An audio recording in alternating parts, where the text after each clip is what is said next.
BNP chairperson Begum Khaleda জিয়ার শারীরিক অবস্থার সর্বশেষ আপডেট দেওয়ার জন্য ঘড়িতে এখন সময় রাত 11:15।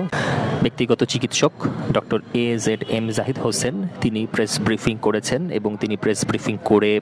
আজকে পর্যন্ত বেগম খালেদা জিয়ার সর্বশেষ শারীরিক অবস্থা আমাদেরকে জানিয়েছেন।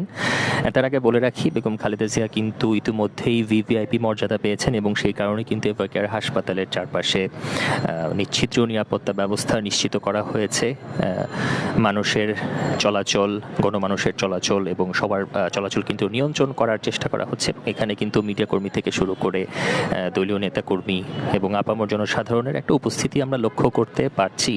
তো যেটা বলছিলাম, ডক্টর AZM জাহিদ হোসেন আজকে যে বিষয়টি স্পষ্টভাবে বলেছেন এবং গুরুত্ব সহকারে বলেছেন, বেগম খালেদা জিয়ার লন্ডন যাত্রা আসলে বিলম্বিত হওয়ার পিছে একটি মাত্র কারণই এখানে কাজ করছে, সেটি হচ্ছে তার শারীরিক অবস্থার অস্থিতিশীলতা। অর্থাৎ যখন একজন অসুস্থ মানুষকে ফ্লাইং অ্যালটিটিউডের মাধ্যমে উড্ডয়ন করানো হয়, তখন অসুস্থ শরীর এই বিষয়টা নিতে পারে না। ফ্লাইং অ্যালটিটিউডের কারণে অসুস্থ শরীর এই বিষয়টা নিতে না পারার কারণে শারীরিক অবস্থা আরও বেশি খারাপ হওয়ার সম্ভাবনা থাকে, যার কারণে আসলে কাতার এয়ার অ্যাম্বুলেন্স এর যান্ত্রিক ত্রুটি এবং পরবর্তীতে কাতার এয়ার অ্যাম্বুলেন্সের পর জার্মান এয়ার অ্যাম্বুলেন্সের ব্যবস্থা থাকা সত্ত্বেও কিন্তু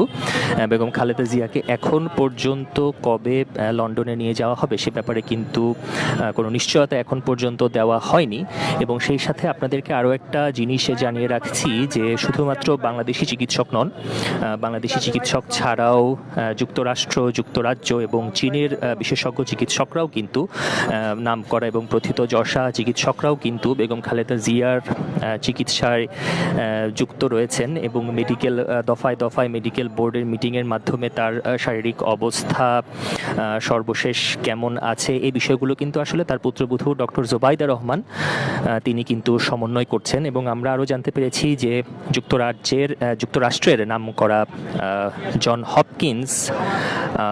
স্কুল অফ মেডিসিন, এই স্কুল অফ মেডিসিনের একদল বিশেষজ্ঞ ডাক্তার তারাও কিন্তু সার্বক্ষণিকভাবেই বেগম খালেদা জিয়ার শারীরিক অবস্থার সম্পর্কে ওয়াকিবহাল রয়েছেন এবং মেডিকেল টিমের সাথেই কাজ করছেন এবং এই সকল ডাক্তারদের অর্থাৎ মেডিকেল বোর্ড যেটা আছে সেটা সমন্বয় করছেন কিন্তু ডাক্তার